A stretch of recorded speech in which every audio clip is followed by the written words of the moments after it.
maybe we need to have some sort of legislation that requires Constitution alive and biblical citizenship training in our schools. And that's how we get things turned around. In case you're unaware, this is Lauren Boebert. Some call her Boebert. I prefer Boebert personally, but so people know who I'm talking about. This is Lauren Boebert. She's a Christian nationalist, a member of Congress, and an extremist to the core. She just told us that she wants biblical citizenship training in schools. She wants people to take biblical citizenship tests. Well, guess what? This is not the first or the last time she has espoused deeply disturbing Christian nationalist extremist views. So I want to go through a little bit of it because something happened very recently that rose my eyebrows once again. So this show that she's on right here, this is a show called Flashpoint.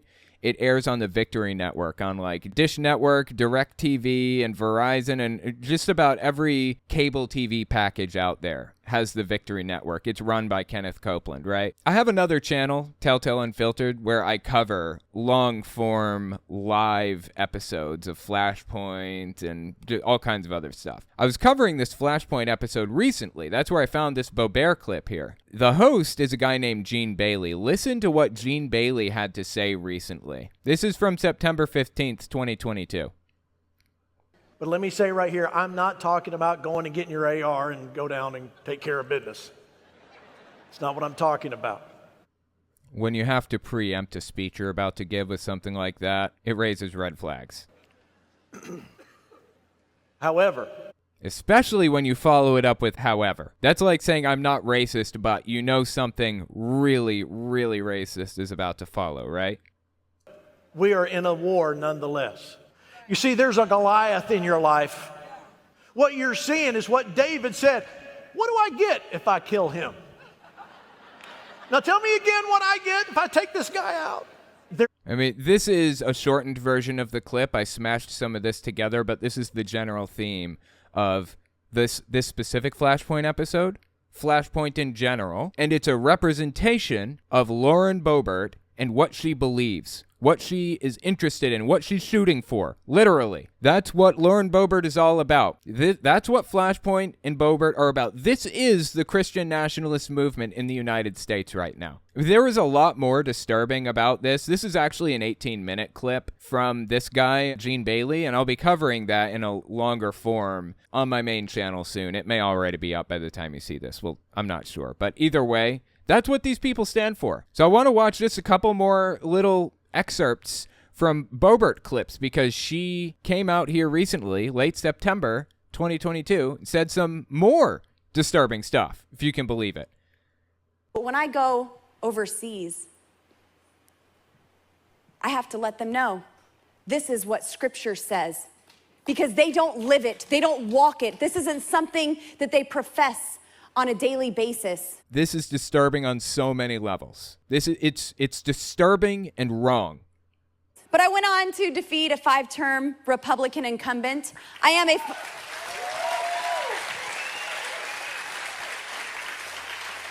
God told me it would be a sign and a wonder to the unbeliever. And let me tell you, we had no money, no name recognition. So God told her that her win, her election win, would be a testament or whatever to the unbeliever. This will be proof that God is real, that she wins her election. God told me it would be a sign and a wonder to the unbeliever. Wow. This is so deeply wrong. It is a sign that she's doing absolutely everything she can to drag the United States into theocracy to the best of her ability. And let me tell you, we had no money, no name recognition, and we won by 10 points. I am a professional rhino hunter. Yeah, that term is disturbing for its own reasons. If you're unfamiliar, the term rhino, R-I-N-O, means Republican in name only. It's a phrase that Trump uses a lot and Trump allies to refer to people who are not Trumpists, basically. It used to mean somebody who votes with the Democrats more often than not. Now it just means people who are not Trump fans, including Mitt Romney, John McCain, and whoever else. The fact that she's using the term rhino hunter, though, that's disturbing for its own set of reasons. Particularly because there's a guy named Eric Greitens who was running for Congress or governor or something recently in Alabama, I think. I don't remember now. Anyway, he's running for office, some public office, and he did this whole commercial, this whole political ad where he had guns, and he busted in the door of somebody's house and called himself a rhino hunter and said, we're not going to stop until they're all done, or something like that. I don't remember now. So that term, rhino hunting, has very specific disturbing connotations to it. But that's Lauren Boebert. That's what she's all about. That's what she's always been about. She's a Christian nationalist, an extremist, and takes pride in that. The weirdest fact about this whole thing, the weirdest thing about what we're dealing with right now, is the fact that I don't know that she even understands what Christian nationalism is, or what her problem is with this. All she knows is she wants to work Christianity in to every aspect of government, force it on the people that she's governing over, whether they want it or not. Listen to what she had to say to Steve Bannon about the accusation, the accurate accusation, that she's a Christian nationalist. This is from mid-July 2022. Oh, and she also has a huge problem with Ilhan Omar, which will become evident in a second. Democrats ignorantly say this is in the Constitution, separation of church and state, and they don't know what it means, and they think that that means you can't talk about God. Well, if they're That's not what I think. You're free to talk about God in your personal life, or believe it, or wear jewelry or whatever you want. I don't care. That's fine. When you're acting as a government representative, you cannot force your beliefs on other people as a government representative. There really is this separation of church and state like they believe it means, well, then what is Ilhan doing with her hijab on? I mean, what? Her what? What's that word she used? With her hijab on. Hijab? I don't know what a hijab is. Did she mean hijab? I assume so, right? Wearing a hijab or a scarf on your head, while I think that's ridiculous and not really helpful to women's rights or society or whatever else, it's her right to do that. I have no problem with Ilhan Omar wearing whatever she wants. In fact, I don't have a problem with Lauren Boebert wearing whatever she wants. She's perfectly free to wear a cross necklace and cross earrings if she wants to her job as a congressman, which I suspect she probably does pretty frequently. I don't really have a problem with that. What I have a problem with is Lauren Boebert forcing people to integrate into her religion, forcing people to take part in what she believes in. That's my issue. Separation of church and state is very well defined by the court systems and by the founding fathers, and we'll talk about that in a few minutes. But I think she knows that. I think she understands. I suspect she's just trying to obfuscate the issue, trying to make it more confusing so that her gullible suckers who listen to her will fall for it. Why is she able to go in there with that? I mean, why aren't they shouting that from the rooftops, separation of church and state? Because she's not forcing other people to wear hijabs or hijabs or whatever it is she called them. I mean, this one is a classic. June 29th, 2022. She basically laid out her feelings on the whole issue at the time. Listen to this one. The reason we had so many overreaching regulations in our nation is because the church complied. The church is supposed to direct the government. And that is Christian nationalism right there. The church is supposed to direct the government. She summed it up pretty well for me right there. The idea that the government should take cues from the church is disturbing on so many levels, I don't even know what to do with it. The government is not supposed to direct the church. That is not how our founding fathers intended it. And I'm tired of this separation of church and state junk that's not in the Constitution. It was in a stinking letter, and it means nothing like what they say it does. Actually, it's the second sentence of the First Amendment. The second sentence. It's called the Establishment Clause. This is actually a really confusing subject for a lot of people, because there's an organized effort out there to make people believe that separation of church and state is not actually in the Constitution. Separation of church and state is a concept, the name of a concept that you can find in the First Amendment. The First Amendment says, the First Amendment provides that Congress make no law respecting an establishment of religion or prohibiting its free exercise. Oh, I'm sorry. I thought it was the second sentence. It's the first sentence. My mistake. This is called the Establishment Clause. This is the separation of church and state. This is putting a wall between the two. And when asked about this, Thomas Jefferson said, yeah, this is the idea of separation of church and state. That's what we meant by the First Amendment. It was between himself and Danbury Church, a set of letters that they sent to each other. Because in Connecticut, Danbury, Connecticut, there was a state church. There was, I forget what it was. It was some Calvinist denomination that was basically running this town. And Danbury Baptist Church wrote to Thomas Jefferson and said, is this constitutional? What's going on? And he said, no, it's not. It's not constitutional. That is in direct opposition to what we intended when we wrote the Constitution. So that's where the phrase separation of church and state comes from, the letter between Danbury Baptist and Thomas Jefferson. But the concept that he was referring to is the First Amendment. She wants to pretend that it's not in there. It's in a stupid letter. It doesn't even matter. It's completely irrelevant. You know why? Because it benefits her. That's why she wants to pretend that. Because she is doing everything she can to erode the separation of church and state and has been for a while. Before we continue, I just wanted to mention something. If you like what I do and you want to see me continue to do it, you can support me in a few ways. First, there's Patreon. That's probably the best way. But if you want to get something back for your support, you can check out my Teespring. Or you can check out my Telltale Unfiltered channel. I go through long-form, unhinged sermons from all kinds of people, from Hank Kunneman to Greg Locke to Jehovah's Witnesses. So give it a look. Links are in the description. Okay, now back to the video.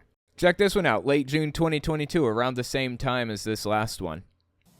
I love the Constitution because it highlights we the people. And we the people are we the church.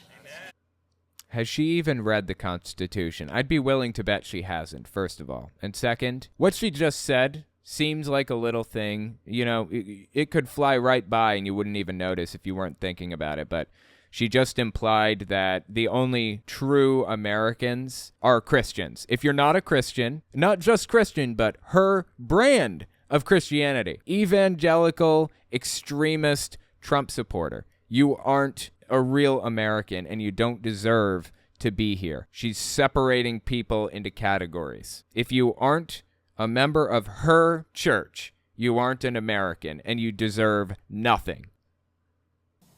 I love the Constitution because it highlights we the people. And we the people are we the church. And church, this is our year. This is our time to rise up and show forth the goodness of God, the love of God. We're seriously going down the same path that the Crusaders went down right now. No joke. The Crusades where people went out and forced people to convert to Christianity at the point of a sword. We're in the same mindset right now. I mean, Boebert and her fellow Christian nationalists are there. They're in the same mindset. No joke. It's extremely disturbing to know that there's actually somebody in a position of power, like Boebert, saying stuff like this. Dude on the left here, this is Graham Allen, or Alan Graham Allen. I think his name is Graham Allen. Anyway, he has a podcast and a YouTube channel, I think, maybe Facebook page or something. He's pretty big. He's got millions of subbies. He's kind of like the far right Joe Rogan. And he had Boebert on, of all people, to talk to him about how the country should be more Christian and less anything else. This was from late July 2022. Listen to this one. But the church is supposed to direct government, not the opposite way. The church is supposed to influence government.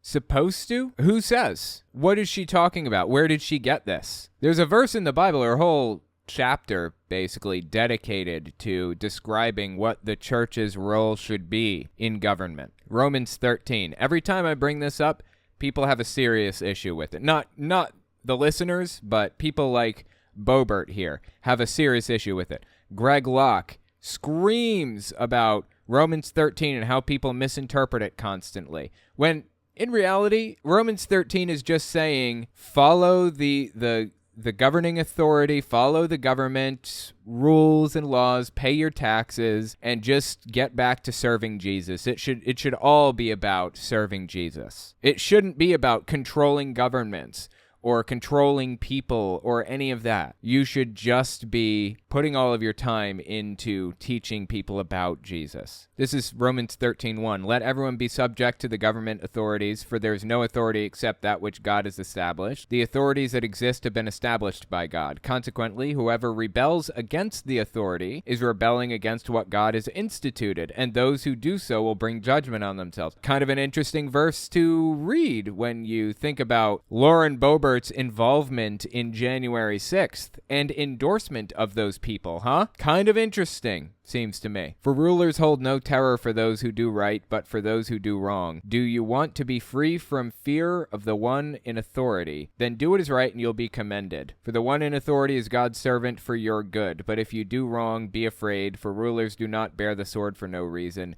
They are God's servants, agents of wrath to bring punishment on the wrongdoer. Now, personally, I don't believe any of this. I'm not a Christian. But Boebert is supposed to believe this stuff. She claims to. This is inspired by God, right? There should be no question in her mind about whether or not this is accurate today or whether we should accept this or any of that stuff. This is directly from the New Testament, the gospel of Jesus Christ. You can't claim that this is nonsense and accept all the rest of it. So this verse, or this chapter, actually goes on to basically point out that you should love your neighbor as yourself, you should take care of people, and you shouldn't get involved in government. You should pretty much be focused on Jesus. But Boebert loves to ignore that one. Keep listening to what she says here.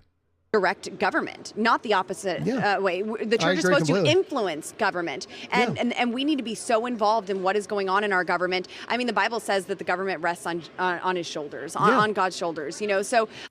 That's interesting. That one is from Isaiah, and actually, that's completely out of context. Completely out of context. Okay, Isaiah 9:6 says, For unto us a child is born, unto us a son is given, and the government shall be upon his shoulder, and his name shall be called Wonderful, Counselor, the Mighty God, the Everlasting Father, the Prince of Peace. The book of Isaiah is split into 3 different sections. It's basically supposed to be a book of prophecy, and 3 different people were prophesying. The first section here, I think, goes up to chapter 30-something, I believe. Anyways, this falls into the first set of prophecies, and the idea behind this verse is that it was prophesying about a future time. I think that it's generally accepted by most Christians that this is talking about Jesus' second coming. When Jesus comes again, he will be the leader of governments or whatever else. It's not saying that God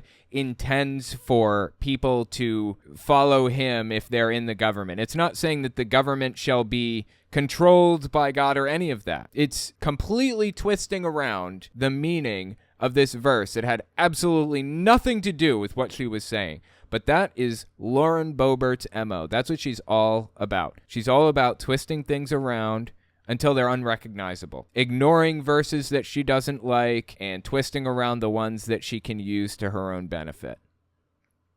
So you're exactly right. We're not advocating for a theocracy. What are you doing then? You're not advocating for a theocracy? Are you kidding me? What are you doing? Please tell me what you're doing, if not that. In reality, there is a difference between a theocracy and what Lauren Boebert wants. Let me explain the difference. In a theocracy, the religious leaders would be running the government. Like, there wouldn't be a government. It would just be the religious leaders at the top that are creating laws and telling people what to do and judging them and all that other stuff.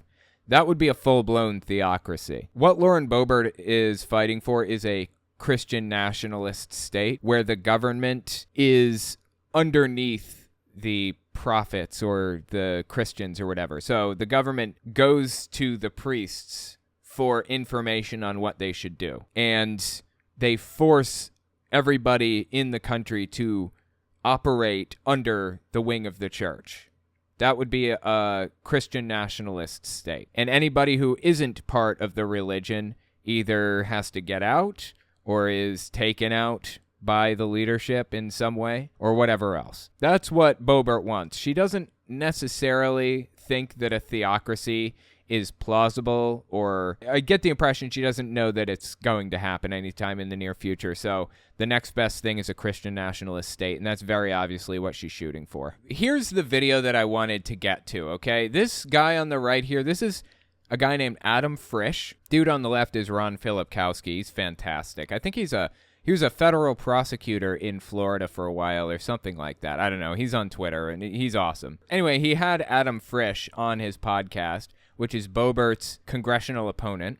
And Adam Frisch was telling Ron Filipkowski about Boebert and the chances that we can unseat her in Congress. Listen to what they had to say to each other. This is from late September. Lauren Boebert got 51% of the vote in 2020. 51 versus 65, 70, 75. Now, the district has been redistricted. It's gone from R5 to R9, which means that a Republican cantaloupe is going to get about 54% of the vote, and the Democratic cantaloupe is going to get about 46% of the vote. Is he saying Republican cantaloupe? How it was. But Boebert is the way to victory. And sadly, people view that if you're loud, you must be strong. And if you put all the loudmouths in Congress, and there's, say, 15 of them, and you overlap with how they've done electorally, Boebert stands unique in the entire country of the only one that really has any mathematical chance to lose. And if 5% of the people would have voted differently in 2020, she would have lost. She did not even win her home county. Those that know her don't care for her, and a lot more people know her now than did before.